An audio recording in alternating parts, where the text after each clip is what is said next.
If you get injured as a result of somebody else's negligence, it can be a car accident, it can be a slip and fall, medical malpractice, negligent security. If somebody else's negligence caused an injury to either you or one of your loved ones, give us a call. Our phone number is on our page, our website is on our page, and our email addresses are on our page. Please give us a call for a free consultation. We'd love to help you. Let Zach and I protect your rights. Hello, everybody.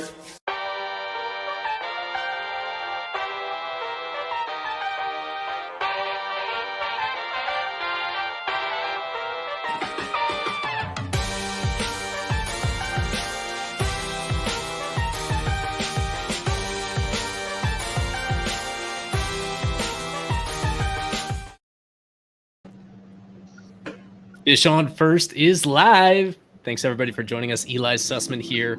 The final home series of the Marlins regular season, the third to last of these series preview streams that we're giving you during this slog of a 2024 Marlins season.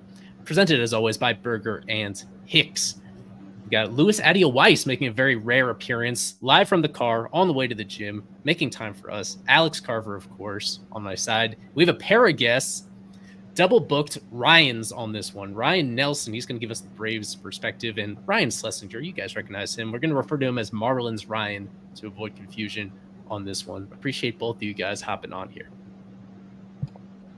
Yeah, thanks, guys. No, good to be on. It's a little weird to be in foreign territory here as the resident Braves fan, but I also didn't get the memo that we were going video. I'm audio only historically, so hopefully my absence on video isn't too distracting. Not at all. Not at all. Before we get into this next series, we obviously have to turn back to yesterday. Shohei Ohtani, 50-50, going 6 for 6 to get there with 3 homers, 10 ribbies right there. Louis, I wanted to start off with you on this. Of all the interesting numbers that have come out around Shohei and the performance he put up in the season as a whole, what is like the number that best encapsulates how incredible his season, how unique his season has been here in 2024? I mean, you can just say great year amidst all the off-field stuff that he was kind of going through.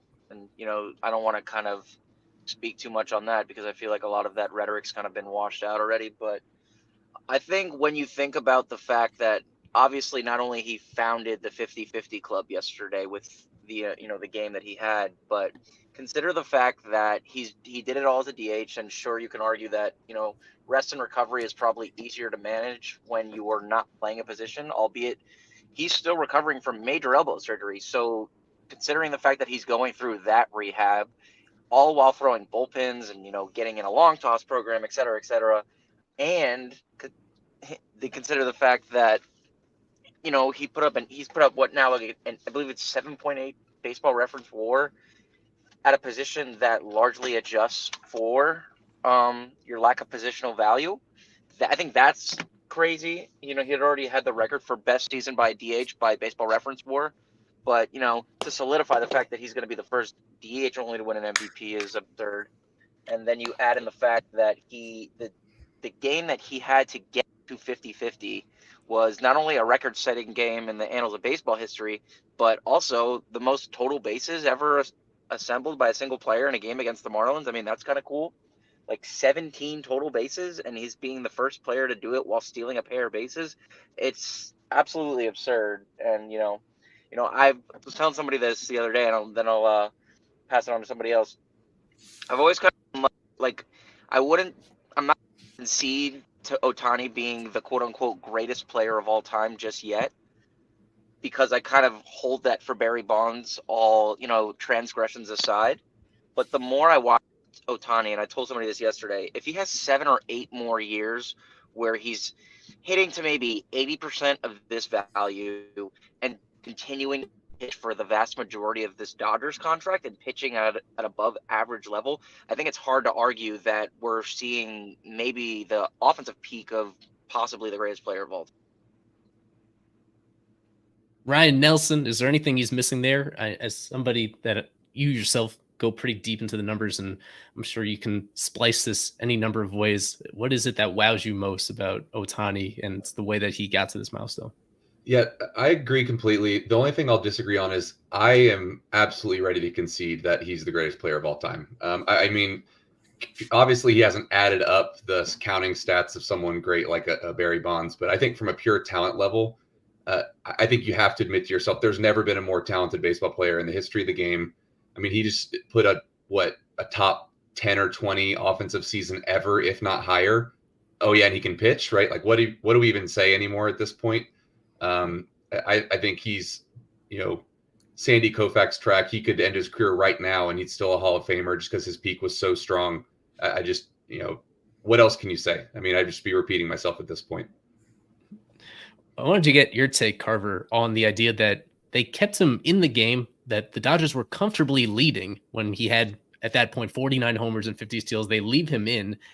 I was really shocked that they did not take him out, considering a homestand coming up for the Dodgers. It would seem like not really a baseball decision, but certainly an easy business decision for the Dodgers to have him all but ensure getting that milestone at home. What did you think of the idea that they left him in that position to have this milestone on the road in front of a half-empty Lone Depot Park instead of waiting for him to reach it in LA?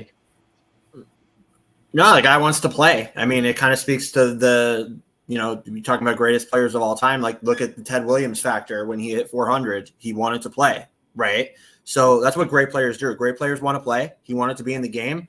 And Skip wanted to pitch to him, which was awesome. That clip of him saying, F that, I'm not doing that. He deserves respect. We're going to pitch to him.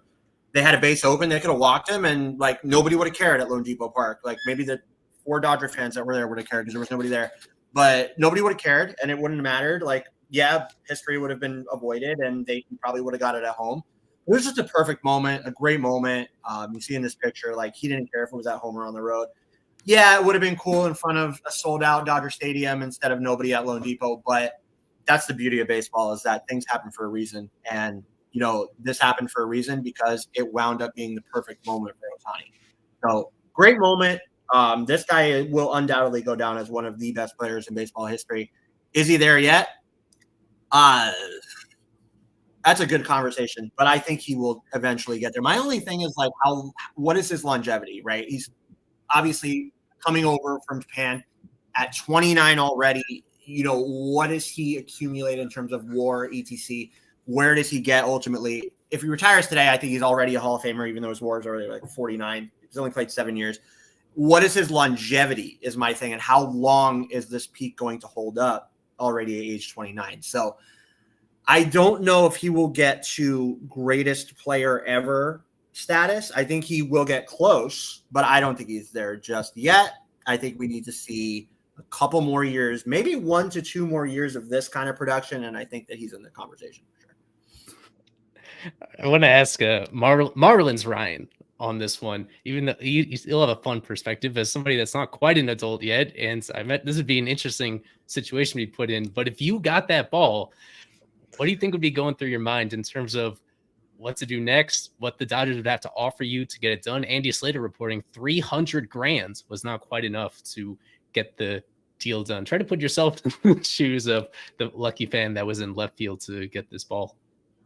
Yeah. It's tough. It's a really tough decision. I think, honestly, like, I feel like I wouldn't even been able to make up my mind.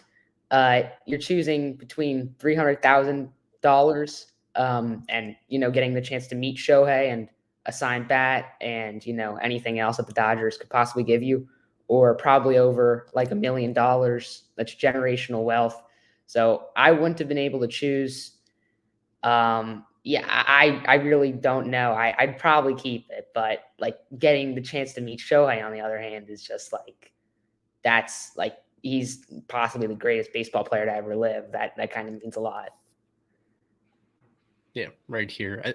Estimates that I've seen from people that apparently spend way too much time in this market estimate that it would probably go for several multiples more than this, that if it's auctioned off the right way, upwards of $1 million to whatever desperate collector ultimately gets it. I did want to pivot now to the Braves series while we have Ryan Nelson on with us. Entering this game, Braves 2 games out of the final National League playoff spot by Fangraph's estimation, is almost exactly a 50-50 chance that they sneak in. So where do you, Ryan Nelson, fall on that confidence level? Are you leaning more towards the positive 50 or potentially missing out on the playoffs for the first time in about 7 years? I think the numbers are about right. And, that's pretty on brand for me to say. 50% is about there, behind the Mets here, but have a slightly easier schedule, wins wise compared to the Mets, who have to go play the Phillies 4 times this weekend. And Braves have a slight pitching advantage against the Mets in that Mets series on most of those games. So, I did run a Monte Carlo on this because why wouldn't I do that? And it really comes down to that Mets series. It's even more so than you could imagine. The difference between all else equal going 1-2 in that Mets series or going 2-1 in that Mets series is a 50% swing in playoff odds.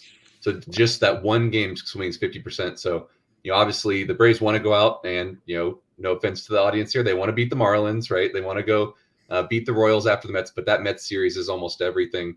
But I do think there's a risk here of, you hear a look ahead game in football more than baseball, I think. But, there's definitely a risk that the Braves could look ahead here to the Mets series and do something silly and make mental mistakes and not perform like they probably should.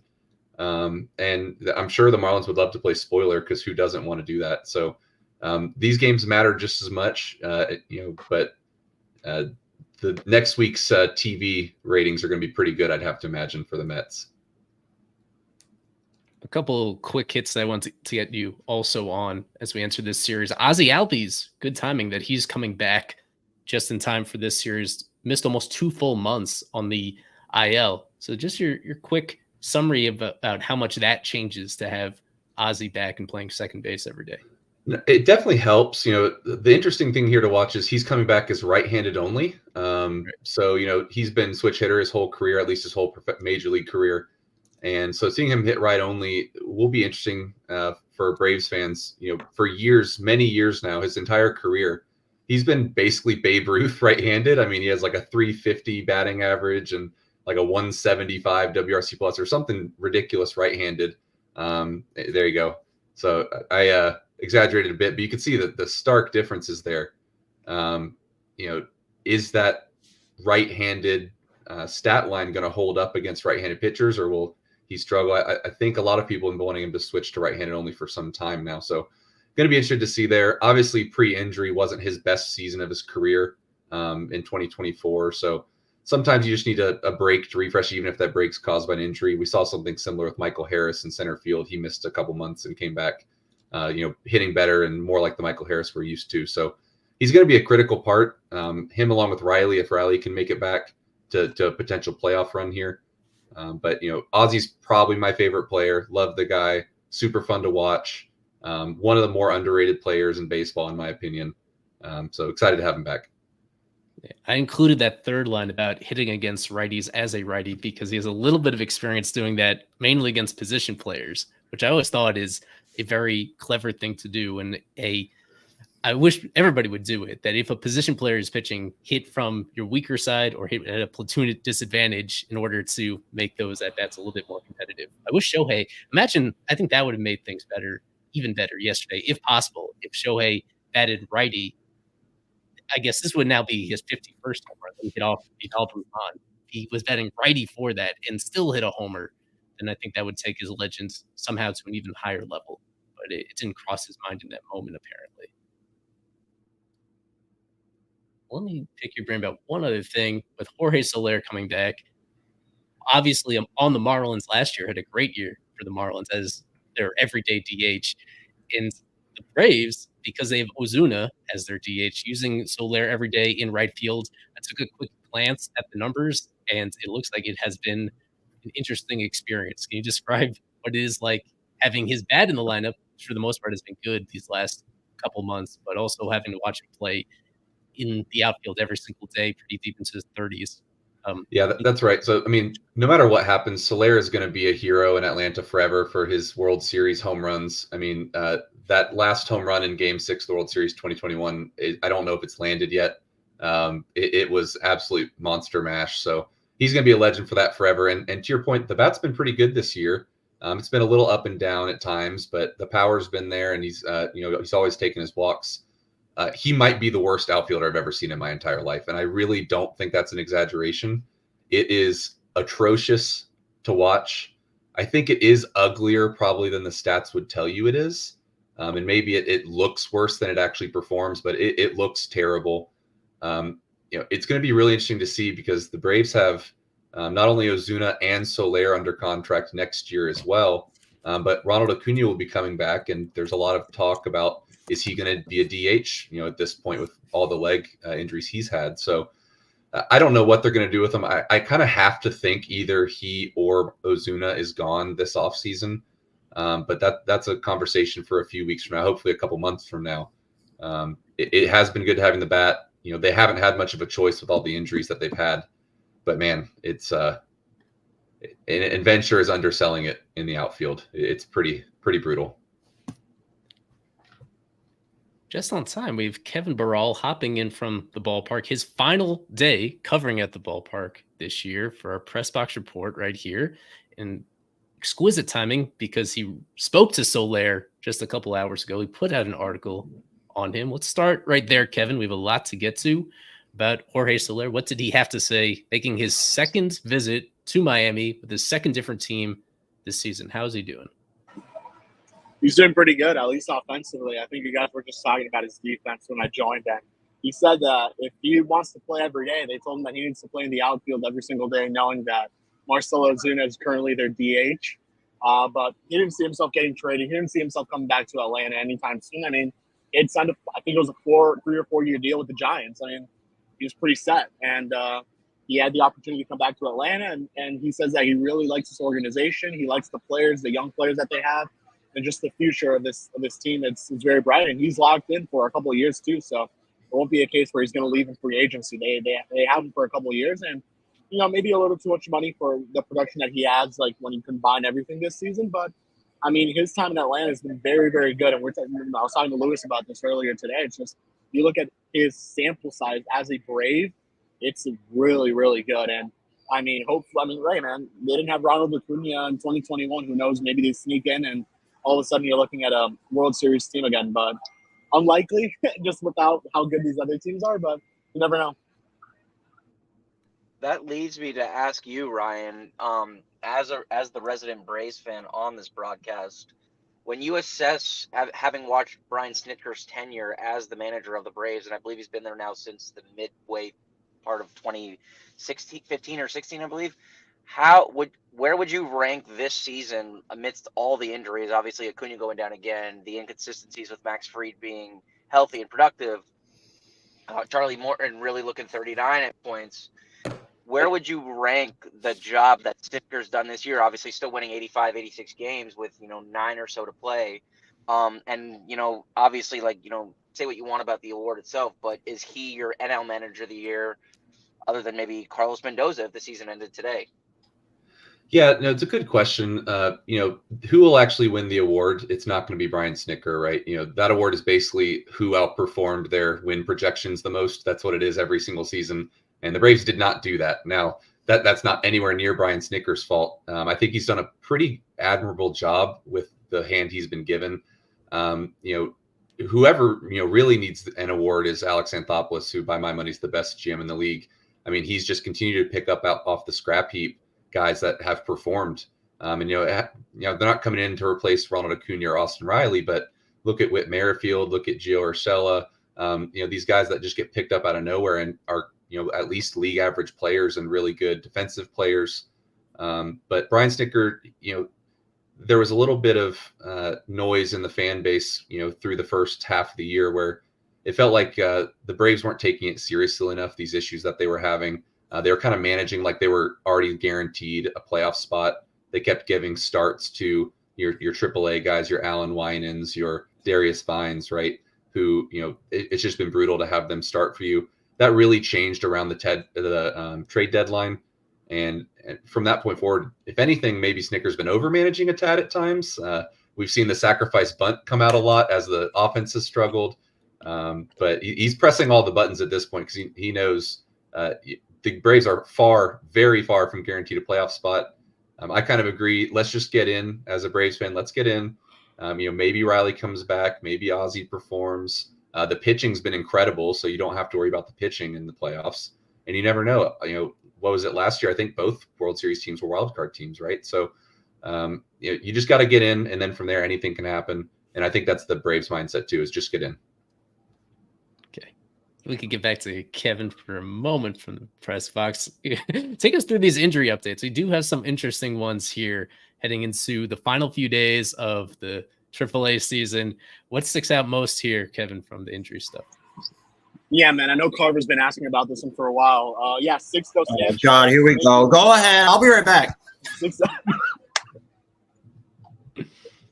Sixto Sanchez making he's going to pitch tomorrow in AAA.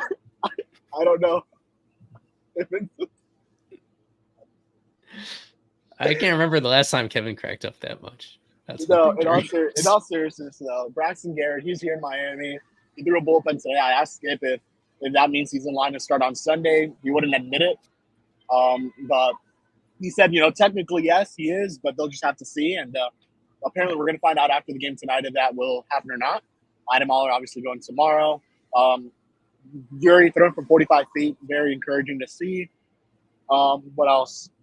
Really, that's about it. I mean, some interesting ones. Dean Myers is scheduled to play tonight. I don't know now if he's going to play with the skin that ripped off of him today, off his hand. That was a little weird. But yeah, I mean, kind of usual injury report. Interesting that they have Sandy at playing light catch. I guess they're not ready to have him throw out another live VP, which is interesting. But aside from that, I mean, just some more progression, which is always good to see. Right. Let's see. So, yeah, with Sixto, we'll get into Sixto in a little bit on the other side of the break. And aside from that, you touched on Braxton. That would be his first start in 3 months. We'll also get into that a little bit more on the other side right here. But other than that, a small pregame roster move. What was it? It was George Soriano going down and replaced by Sean Anderson. I was not expecting Sean Anderson to be back in the majors this year, but he is, if I was to speculate, he might be a simple placeholder until Braxton pitches on Sunday. And Soriano, unfortunately, he's one of those guys that really wore it yesterday in those low leverage situations just to get them through yesterday's game, being blown out 20-4 right there. Just take us through anything else interesting happening at the ballpark. This being the final series at Lone Depot Park this year. Any interesting promotions that have caught your attention? Well, today they're announcing the BBWA award winners, which they do every year. So I don't know if they're going to be televising those, but either way, those will probably be mentioned at some point on social media. They're doing that end of year promotion that they do every year where they put out a lot of memorabilia for a pretty reduced price for the most part. And, some interesting finds like Fretchik and I found with an Adam Connolly signed jersey. The Avi Garcia bat that was in pristine condition. Used that in pristine condition. Miggy Rowe jerseys. A lot of the number 42 Jackie Robinson jerseys had a lot of those signed. A lot of signed baseballs from a lot of players from different teams like Hunter Green, Nolan Jones, those type of players. Some pretty cool ones for sure. But yeah, I mean, they do that every year. A lot of fitted hats like Marlins hats from the players themselves, I think. So a lot of cool stuff for sure. And finally, tomorrow is the final day of the Sugar King uniforms. So they're doing a 50% sale on all things. There you go. Eli rocking it out there for one last time. They're doing a 50% off deal for all Sugar King jerseys and all that stuff as well. We get ready for potentially a new City Connect uniform for the Marlins. Yeah. I got this one actually online just a few days ago once that news came out, because even online, the price is reduced for all this Sugar Kings gear. I am one of many people that is a staunch advocate for the job they did in putting this campaign together, but due to contractual limitations with Nike and MLB, they have to design a new one in order to sell a new one starting next year. So just fingers crossed that they.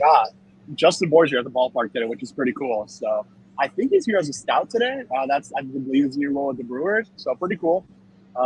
Everyone was very excited to see him. At least the ones that were able to cover his tenure here. So yeah, he does work for the Brewers. as a scout, I don't know what he's scouting in late September. It's not like he's able to. There's a lot of people here that are scouting, surprisingly. So there's always the same people that are here that are just, told to scout here.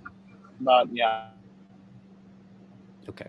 As we head into break, as always, we do flipped fish, picking somebody that spent part of their playing career with both the Marlins and their opposing teams. We'll keep Kevin with us and Ryan Nelson with us for this last part. This one's a difficult one. I have this as an 8.5 out of 10, and largely because it's a player that I think his stint with one of these franchises is going to be difficult to remember. You'll certainly remember him with one of these teams. Maybe the second one will be a little harder for people to recollect right here. An outfielder hit from the left side who debuted in the majors in 1995 and played through 2006. You see the overall numbers, about 100 career home runs, a little bit of speed, a 273 career hitter, about a league average hitter by OPS plus. Over the break, think about it, see if we could figure it out, and a whole lot more to get to on the other side. So stick with us here on FOF Live. We have been representing people injured as a result of other people's negligence for over 50 years here in South Florida. If you get injured as a result of somebody else's negligence, it can be a car accident, it can be a slip and fall, medical malpractice, negligent security. If somebody else's negligence caused an injury to either you or one of your loved ones, give us a call. Our phone number is on our page, our website is on our page, and our email addresses are on our page. Please give us a call for a free consultation. We'd love to help you. Let Zach and I protect your rights. We have the GOAT, Nate Karsmer, joining us just in time for the flip fish and the rest of the show. Very difficult one here. Any ideas? We got nothing in the chat about this, which tells me it's a genuine 8.5 out of 10. Ryan Nelson, do you have any idea who this could be? You first. I have absolutely nothing. I'm terrible at these games. The immaculate grid is not my friend. So I got nothing for us, guys. Lewis, you're thinking about it. Do you come up with anything? I'm going to throw out a name, and I may be wrong, but Carver may know this one too. Is it Jim Eisenreich? Not Jim Eisenreich. Okay. It's the same years, same career overlap, but not the same player right here. I probably could have given it a harder grade because I myself had no idea that Todd Hollinsworth played for the Braves for part of 2005.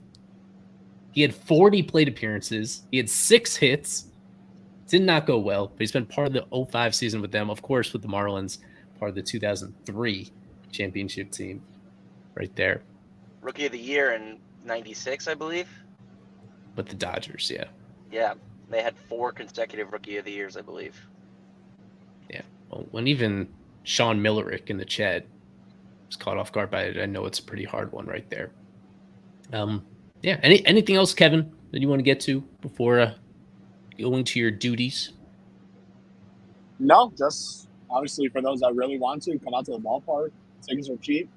Final 3 days here at the ballpark, and should be a good time. It's actually a pretty decent crowd that's building up here, actually. So we'll see. Probably a lot of Chop County over here, or whatever you guys call it out of the Braves County.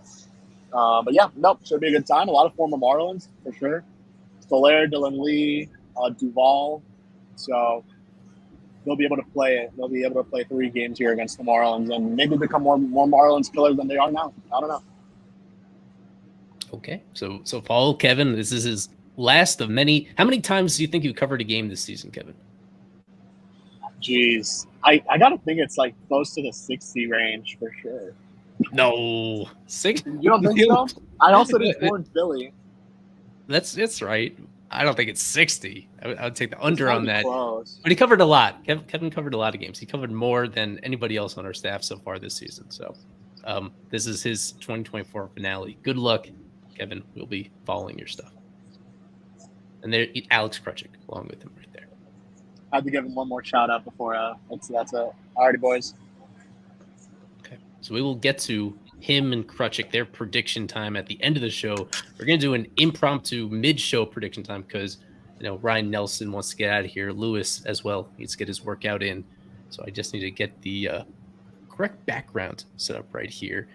And the way that this works, Ryan Nelson, is we just pick how many games the Marlins are going to win in the series, and then a series MVP selection. It could be from either team right there. So, Lewis, I will go to you first, if I can pull you up right there. What is your prediction, sir? Just going to reiterate what I said in our conversations earlier. I think the Braves are going to sweep, which means the Marlins will lose their 100th game on Sunday. I also believe Brax faced Ozzie Albies in his last tune-up start, so that familiarity may play in Albies' favor. Braves sweep. Matt Olson is the MVP. Okay. And so Ryan Nelson, same thing for you. What's your insight on this? Yeah, predicting a sweep is very difficult. I do think the Braves are the better team, right? So I'll go 2-1. And I think we probably lose that Sunday game. The Braves have been just horrific during day games. That's the Grant Holmes game, so you're a little less confident in his ability. But I do think they go 2-1. I'll put Max Fried as the MVP. I think he's going to have a great game. He's kind of getting back into the swing of things, as he had a little bit of a down spell there for a few weeks, and he's kind of been putting it back together as the playoffs approach. So hopefully he can have 2 or 3 good starts, and they're good enough to get him into the playoffs. I'm going to say he goes long and does well on Saturday. All right. Thank you, fellas. Lewis and Ryan Nelson. You can find Ryan on Twitter, RSNelson23, for great insights, not just about the Braves, but Major League Baseball stats as a whole. Thanks a lot, guys. Enjoy the Thanks, series. team. And follow Ryan on Effectively Wild. The Stat Blast stuff is some of my favorite stuff. That's how I came across his work, and he continues to do great work for Ben and Meg on the side. So, yeah, follow him there and follow him on Twitter as well. Yeah, definitely follow Effectively Wild. I don't know if you should do it because of me, but it is a great podcast. I have to say before I get out of here, I've always been the numbers guy, and you can ask everybody here that talks to me on a daily basis. I'd probably cite more numbers that they may finding significant more than anybody else, and a lot of that is motivated by you. You're like the Beatles of my StatCast search inspiration. So I give a lot of credit to you for that, and that's why I wanted to reach out to you and get you on here too. So really appreciate you for coming on today, Ryan. Anytime you want to come on and just compliment me, I'm game. So let me know. Bro, yeah, no, any baseball fan here is family. So really appreciate that we were able to get you here. Very good. Thanks, guys. All right, be good. Okay, so we can switch gears pretty dramatically right here in the middle of the show. Alex Carver has been patiently waiting to discuss something that kind of caught us off guard right here a little bit. Robbie Snelling, performing very well since acquired from the trade done with AA Pensacola. Their season now being over, gets bumped up to AAA Jacksonville tonight with little warning in order to make his AAA debut as a 20-year-old. Carver, you were talking about this before, or maybe it shouldn't be that surprising considering the circumstances, but just get us caught up on what we've seen from Snelling since he came over in the deal.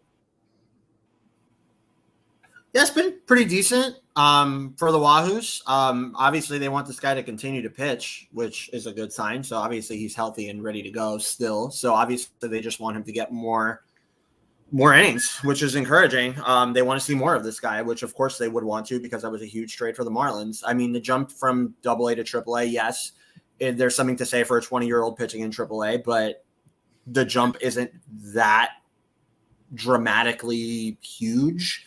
It was huge for Sanoja because he barely spent time in AA, but this guy spent at least a good amount of time in AA. So it's cool to see him get more innings. That's what the Marlins want. They want to see this guy pitch more. So that is definitely cool to see that this guy is healthy. He's ready to go, and they want to see more in terms of what to do with him next season. So 20 years old. He's way under the average age of competition at that level. His time at AA, he was quite hittable, Eli. I'll be honest with you. He was a bit hittable with both, the Padres and the Marlins, hittable on both sides of the country. Obviously, they're hitter friendly in most places. I mean, Pensacola is hit or miss with the wind, but I mean, San Antonio's pretty hitter friendly from what I understand. So I don't know. The ERA numbers are very elevated. The batting average against is very elevated.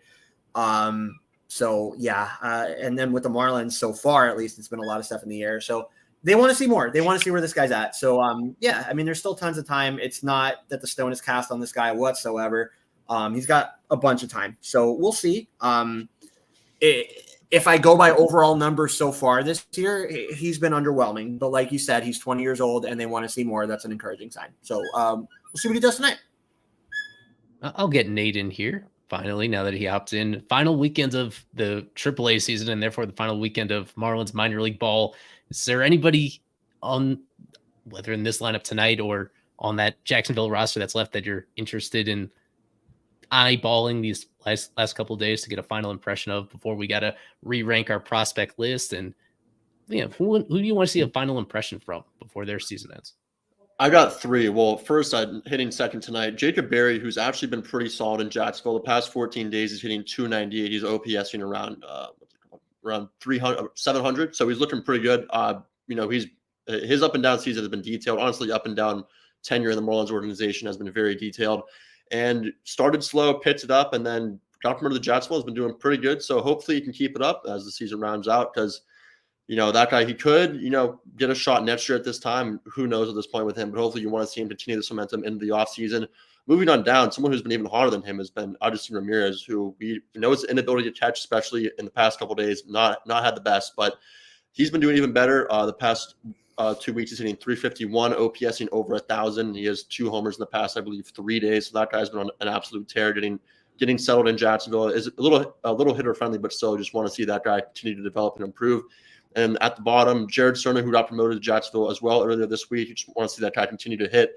He's only hitting, I think, around 200, but he got the promotion from Pensacola to Jacksonville, so that's kind of expected. But yeah, certainly a lot of guys. You can talk about Will Banfield if you like, of course, DDLS, who's going to lead the minors in home runs. So definitely going to keep watching the shrimp here and hope, but mainly Barry and Ramirez. Hopefully they can stay hot to finish 2024 on a high note, and then go into 2025, with big expectations. De Los Santos with his 40th home run last night, 476 feet, even by his standards. It was a blast. One thing I want to get into, we should probably circle back to some of those injury notes. We are going to see, reportedly, tomorrow, Sixto join these guys right here. Oh, boy. Arthur's going to leave again. Yeah, this might be the very last Sixto sighting of him in the Marlins organization. Yeah. Well, now we can just simplify the names here and go by Ryan. We're left with one Ryan left over.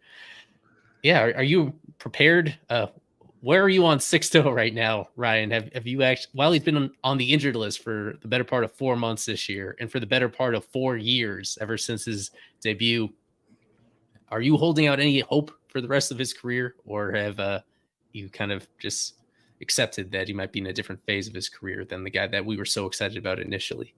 Yeah. I think there was hope in spring training. I really thought that the sample size was big enough to think that some of that was legit. He was getting some swing and miss, and then pretty much none of that translated to the big leagues. And then he broke down after like 40 innings and missed a good portion of the season. Now he's back. I have no expectations. I don't think we'll ever see him at the major league level again. And I do agree with you. This probably will be his final outing in the Marlins organization. So yeah, there's no hope for Sixto. I think he'll have to hang it up eventually and retire from baseball. Only 26 years old, but yeah, he's just. Oh, and Nate, thank you for the production elements right here as a refresher. This could be our retrospective on Sixto, taking a moment just to remember that he was good 4 years ago. He was the top prospect in this entire organization way back when. A lot of red there. One of the hardest throwers in baseball, but also there was a lot to like in terms of the quality of contact he was creating and the diversity of his pitch mix. And just the shoulder can only take so much as a pitcher. That first shoulder injury can be scary, and then when it gets aggravated and it doesn't recover the right way, and on top of that, when the player itself maybe does not apply quite as much focus and effort into his rehab as he should, that's how things go wrong. And that's how, even when you're 26 years old, you're at a crossroads of your career right here. Scheduled to pitch 1 inning for anybody that missed it. He's been facing live batters for a little bit while in Jupiter. We don't have any indication in terms of how that actually went. They've been keeping very quiet about that. Very slow, methodical rehab, and has gotten to the point where they think he's at least able to appear in a game again. Long time or close Marlins observers will remember that this was a very similar situation as a year ago when out of nowhere he appeared at a Double-A Pensacola rehab appearance and he was throwing like 86 miles per hour and then disappeared for the rest of that summer. So this has some familiar feeling to that. Getting him back on the mounds just because there's really not much else they can do at this point, and just see whatever is left in there before potentially getting squeezed off the roster in the offseason. To pivot to somebody that I guess is more popular, more excited about, Braxton Garrett, as Kevin reported, expectation is that he's going to pitch on Sunday. We have a podcast coming out on Monday where Nate and I and Kevin and Isaac Azut did a draft of guys we expect to make the 2025 opening day roster. Nate selected Braxton in the middle of the draft. So I think that's a good place to start. Just get people caught up in terms of why he's been a pretty effective starter for this team when healthy the last few years, and why it's important that he's back in an actual game before the season ends. Yeah, I mean, we saw last year that he's just a guy that, you know, you need someone in your rotation that you know is most likely to give you a pretty solid start. One of the best, probably, I think he has the best command on the entire team. We saw last year his ability to not only spot his fastball, but also his off speed to keep hitters off balance. We know this guy only throws, you know, maybe he'll top around the mid 90s, but he's working low 90s. But his off speed is super effective. He can spot his pitches pretty much anywhere. And you need a guy like that, honestly. He's not a Sandy. He's not going to throw, you know, high 90s. He's not going to be Luzardo pumping high 90s from the left side. But that guy's going to give you, more often than not, he's going to give you a very consistent start. And I think if you're the Marlins, you want to keep a guy like this on the team. You don't want to trade him too early, especially with how low his value is right now. And he didn't really pitch that much this season, unfortunately. But he has looked good in his rehab starts. And just seeing him on the mound maybe once or twice before the season ends, just getting back on Major League mound, facing Major League competition, I think it's going to be big for him. I think going into next season, he'll be probably 3 or 4, depending on who's healthy at that time. We're also on the fence on Sandy, but yeah, just a guy, like I said, you need a guy like that in your rotation. And he's just, we saw, I think his best start was in Arizona this season. He threw the complete game, and he was just attacking guys. It doesn't matter if he's working low 90s, but he put his pitches anywhere. And I'm a big fan of Braxton Garrett, so it's going to be nice to see him on the mound, and hopefully he can, like I mentioned with the guys in AAA, just continue that momentum into spring training, hopefully. That'll be a good trivia question a few years from now. Who threw the only complete game for this 2024 Marlins staff? Really, the only one? It was the only one? The only one.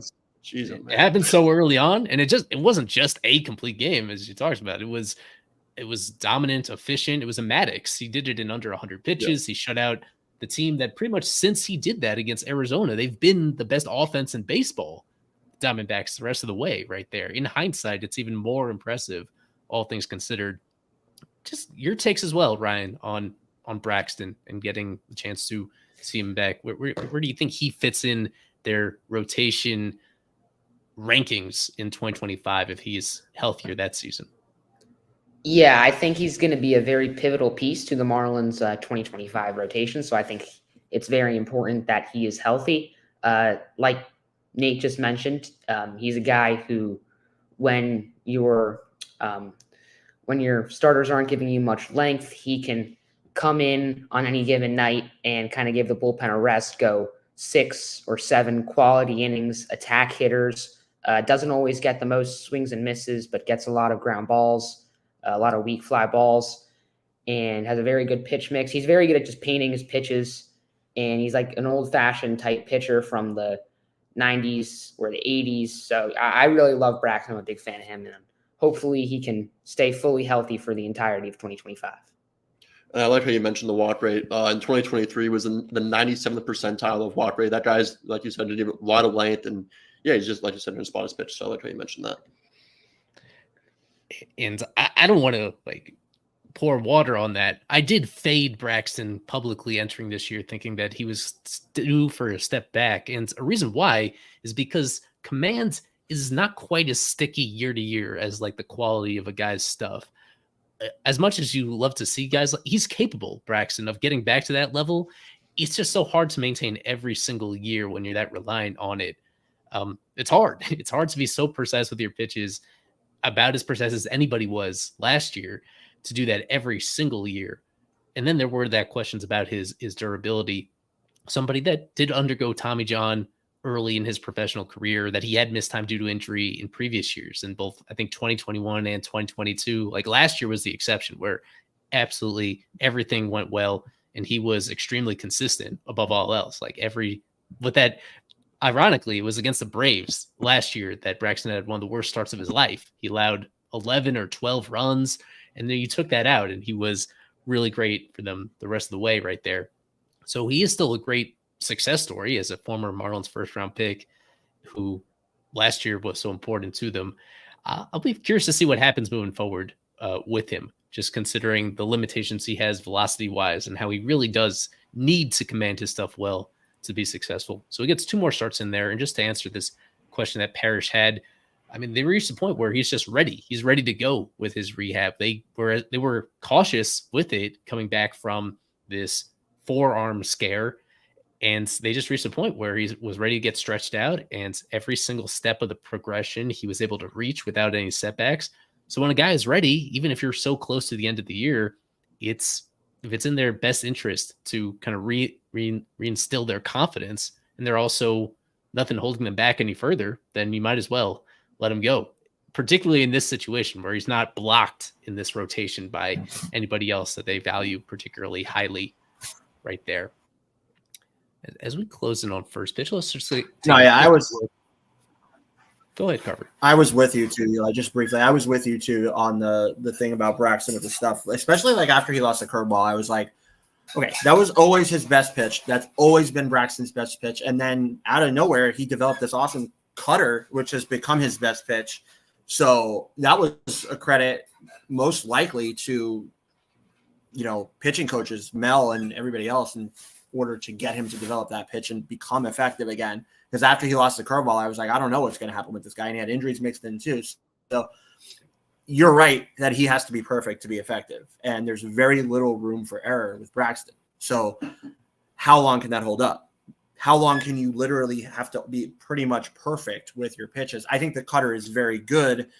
I don't think it's the pitch that he can miss with often and be effective. So he's been very good with command and control, as you guys alluded to, but he has to be pretty much right on in order to sustain longevity. So again, we talked about longevity before. I think it's a longevity question with this pitcher as well, and the health.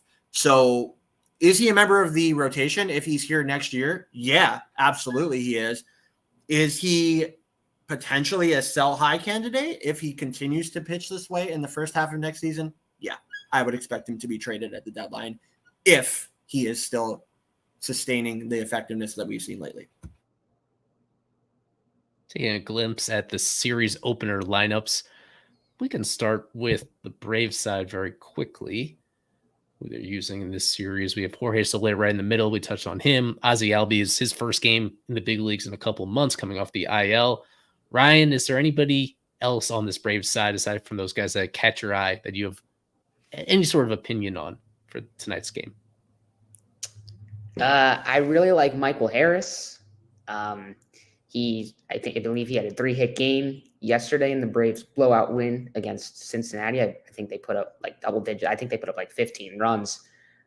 So I like Harris. We saw him hit a walk-off against was that Harris or Acuna? The walk-off against the Marlins at Truist earlier in the year. I think that was. It's good. I'm fairly sure that was Harris. Double check on that.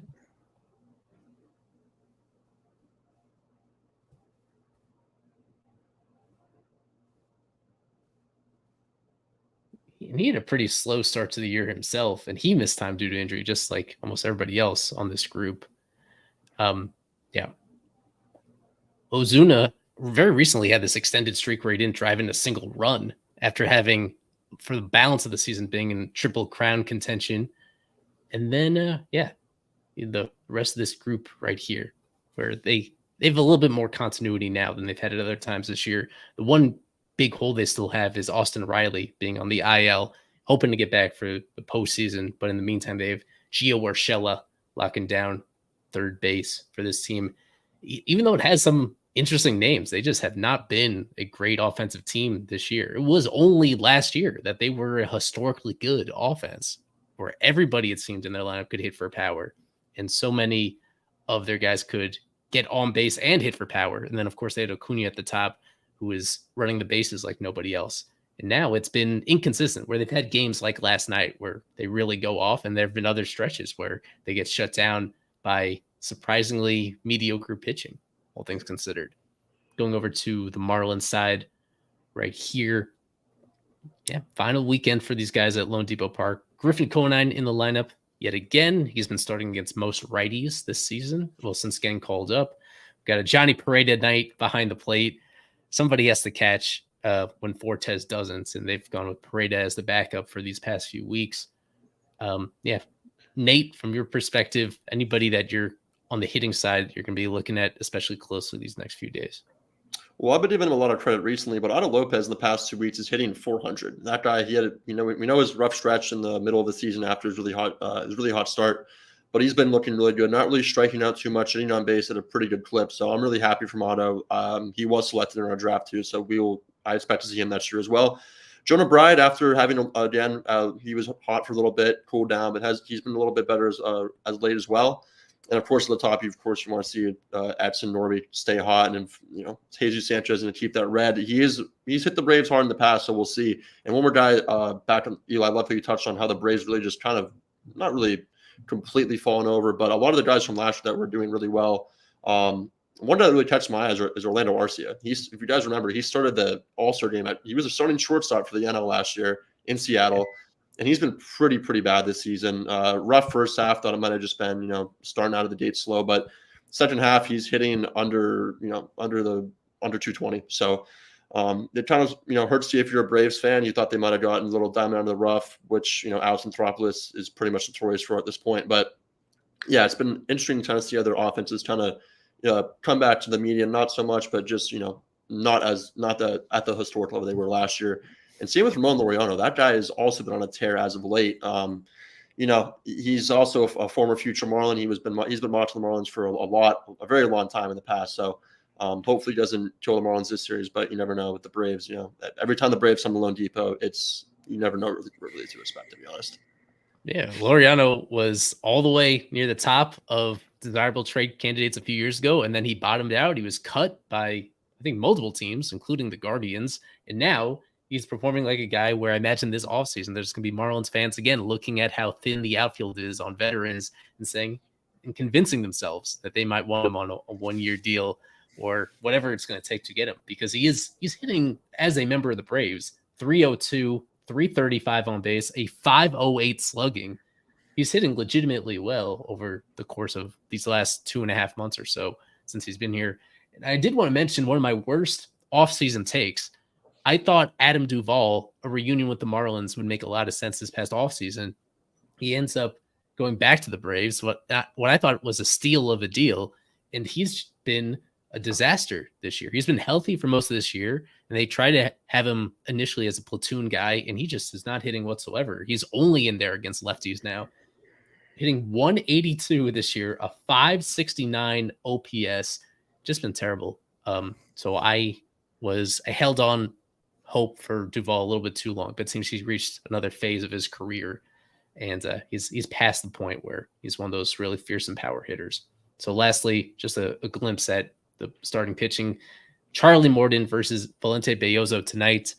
Charlie Morton at this moment is left as the oldest starting pitcher in baseball. Now that Rich Hill came back and then disappeared again, and Morton, so much experience against the Marlins, some of it good, some of it bad. A whole lot of familiarity either way. Max Fried and Adam Oller on Saturday. Grant Holmes, the rookie for the Braves, against who we expect to be Braxton Garrett on Sunday. First pitch right around the corner. Let us hop into prediction time. This is prediction time. I don't want to toot my own horn here, but I'm really good at this. 3 series left to go for our prediction time contest. And I'm making a late run all the way up to 4th place now, a tie for 4th place. Daniel Rodriguez leading by 1 point over everybody else. It's a mix of our super subs, our staffers, our live stream guests. I even included Ryan in here. He took a midsummer break from the contest and he fell behind, and then he hopped back into it. And that's just, you cannot give people that much of a cushion. Otherwise, they're going to make you pay. But I appreciate the few psychos, and you do have to be pretty psychotic to actually make picks every single series. There have been some that have done so, and that's the separator. That doesn't mean they're the most knowledgeable ones, but they've committed. They've gone all in on winning this, and they have stayed in this race all season long. So still open. I would say the top 7 or 8 of us. Nate, you're still mathematically alive if you really nail these final few series. From Nate on up, I think that is what this is going to come down to here at the end. We go to the ballpark for Alex Krutchik and Kevin Barral. See what they think of this 3-game set. Alrighty, for the final time in 2024 at home, Marlins and Braves series predictions. I'm going to go with the Marlins taking 2 out of 3, but I'm going to go with Jorge Soler as my series MVP. I'm going to go with the Braves 2 out of 3, and I think it starts with Charlie Morton on the mound tonight for my series MVP. For the final time at home, back to you, Eli.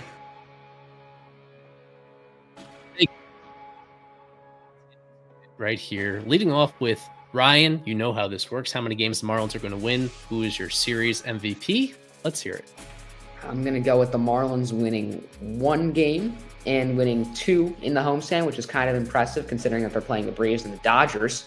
And I'm going to go back to what I said earlier. I'm going to go with Michael Harris as my series MVP. I like his ability to steal bases. He's got some power. So I like his all-around versatility. And yeah. Alex Carver, you're going to be there in person for part of this series. What are you expecting to see? Yeah, believe it or not. Well, they have to win for minor league awards, right? So they're definitely winning tomorrow. But I will go with the Marlins winning 2 out of 3. I think that the Marlins will revere themselves and kind of hoping to spoil the Braves party a little bit. And I will go with a guy that's been solid that nobody talks about, Jonah Bride. MVP against 2 righties especially. Jonah Bride's MVP. Nate Karsmer, your picks. Eli said I have to be pretty perfect, so I'll go pretty safe here. The Braves will take 2 out of 3. I think the Marlins will pick up a win tomorrow in my final game, and Carver's going to be there. It's a perfect recipe. For series MVP, I'm going to go with an old friend, Jorge Soler. He's on an absolute tear as of late. He's going to win the series MVP back here in South Florida. For the final home series of the season, we need to go with the same positive vibes we had coming into the season. It's a Marlins series win, in my humble opinion, taking 2 out of 3 from the Braves. I just don't think the Braves are a great team at this particular stage of the season. There's a reason why they're on the outside looking in, despite all the big names that they have and the moves they try to make to shake this up. And the Marlins are in a slightly more competitive situation right now than they have been for most of August and into September. So I think their final weekend here at Lone Depot Park, they can take 2 out of 3, 2 close wins. Having Braxton Garrett back for the finale will definitely help in that regard. Series MVP, Jesus Sanchez. He can take over a series at times, not too far removed from having one of his best offensive games of the season, a 5-hit game. So that is within him. He has that potential to carry a team for a very brief stretch, and I think he's going to do it and really throw a wrench in that NL wildcard race.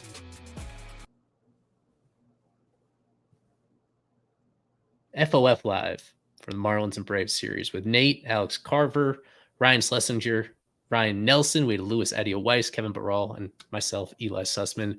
Just 2 more of these series preview live streams coming up. And in the meantime, I hope you do consider making a trip out to the ballpark if you haven't been there recently. Ryan told us Ryan hasn't been there since May. I'm not going to force you to go there and see it, Ryan, but think about it. Think about it. These final few games, you're going to miss it. Even if this is not a particularly memorable Marlins team, you're going to miss seeing Marlins baseball in person over the next 6+ months while it's away in the offseason. That's the one guarantee every winter, is that you miss the day-to-day rhythm of this. We appreciate everybody's support. Keep it locked in to Fish on First for the rest of the season as we cover it at every level, from every angle. And then, of course, going right into the offseason, we don't miss a beat. So thanks for all of your support here at FOF, and go Fish. Have a wonderful evening.